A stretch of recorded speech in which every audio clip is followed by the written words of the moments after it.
পুরী জগন্নাথ মন্দির সম্পর্কে 10টি রহস্য আজও কোনো ব্যাখ্যা পাওয়া যায় না। পুরী জগন্নাথ মন্দিরের নির্মাণ কাজ শুরু করেছিলেন রাজা চোরগঙ্গাদেব।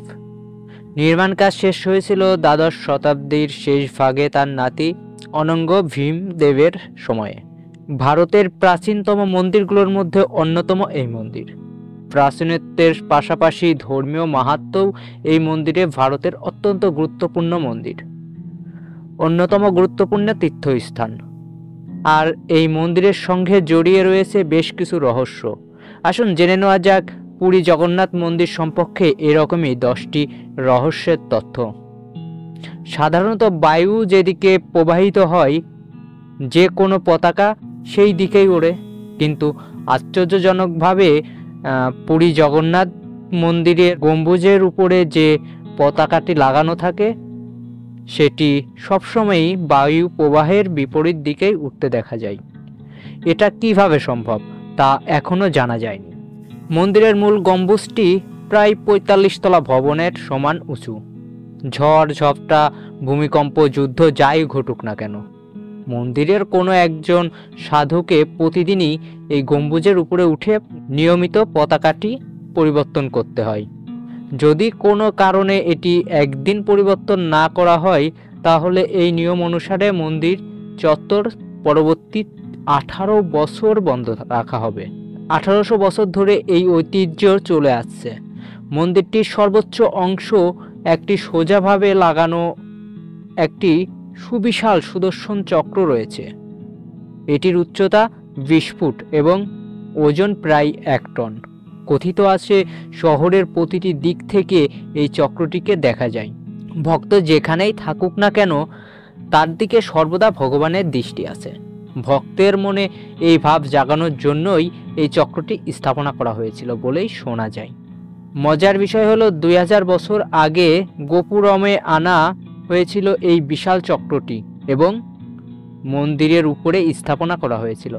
চক্রটি কিভাবে নকশা করা হয়েছিল, সেটি কিভাবেই বা মন্দিরের গম্বুজের উপরে বসানো হলো, এই সব প্রশ্নের উত্তর পাওয়া যায় না। সবই আজও ধাঁধা হিসাবেই রয়ে গেছে বিশ্বের যে কোনো জায়গা। দিনের বেলায় সমুদ্র থেকে বাতাস বয়ে আসে স্থলভাগের দিকে, আর রাতের উল্টোটা ঘটে, অর্থাৎ স্থল থেকে বাতাস বয়ে যায় সমুদ্রের দিকে। কিন্তু পুরীর ক্ষেত্রে জগতের এই নিয়ম খাটে না। এই শহরে দিনের বেলায় স্থল থেকে বাতাস যায় জলে, আর রাতে ঘটে বিপরীতটা। আরও এক আশ্চর্যের বিষয় হলো মন্দিরের উপর দিয়ে কোনো কিছুই ওড়ে না। কোনো বিমান, এমনকি কোনো পাখিকেও উড়তে দেখা যায় না। আর এই আশ্চর্যজনক ঘটনার এখন পর্যন্ত কোনো যৌক্তিক ব্যাখ্যাও পাওয়া যায়নি। মন্দিরটি এমনভাবে তৈরি করা হয়েছে যাতে কোনো সময়ই মূল খিলানের ছায়া দেখা যায় না। ভোরবেলা হোক কি দুপুরবেলা কিংবা গোধূলিতে কোনো সময়ই মূল খিলানটির ছায়া পড়ে না। অত্যন্ত জটিল ও বিস্ময়কর প্রকল্পের ফলেই এটা সম্ভব হয়েছে। মন্দিরের পরিবেশিত প্রসাদ সম্পর্কে একটি অদ্ভুত কথা শোনা যায়। মন্দিরের দৈনিক প্রদর্শনকারীর সংখ্যা 2000 থেকে 20 লাখের মধ্যে ঘোরাফেরা করে। তবে রান্না করা প্রসাদের পরিমাণ বছরের প্রত্যেক দিনই সমান থাকে। তা সত্ত্বেও নাকি কোনোদিনই প্রসাদের একটু কম পড়ে না বা বেশিও হয় না। কাঠের জ্বালানি ব্যবহার করে মাটির হাঁড়িতে প্রসাদ রান্না করা হয়। অবিকল 7টি হাঁড়ির পরপর একটাকে আরেকটির উপরে রাখা হয়।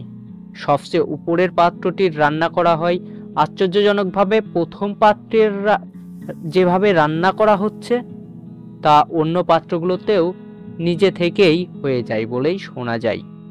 মন্দির থেকে সমুদ্রের দূরত্ব বেশি নয়। মন্দিরের সিংহাদ্বার অর্থাৎ প্রধান ফটক দিয়ে প্রবেশের আগে পর্যন্ত সমুদ্রের শব্দ শোনা যায়, কিন্তু একবার সিংহাদ্বার পেরিয়ে গেলে আর সমুদ্রের শব্দ শুনতে পাওয়া যায় না। এরপর আবার মন্দির থেকে বের হলে তবেই সমুদ্রের শব্দ শোনা যায়। কথিত আছে নবকলেবরের সময় পুরনো মূর্তিগুলোকে মাটিতে সমাধি করা হয়। 21 দিন পর মূর্তিগুলো আর দেখা যায় না। একে অপরের দিকে মুখ করিয়ে রাখা হয় এবং তারা নিজে থেকেই ভেঙে যায়। জয় জগন্নাথ, হরে কৃষ্ণা।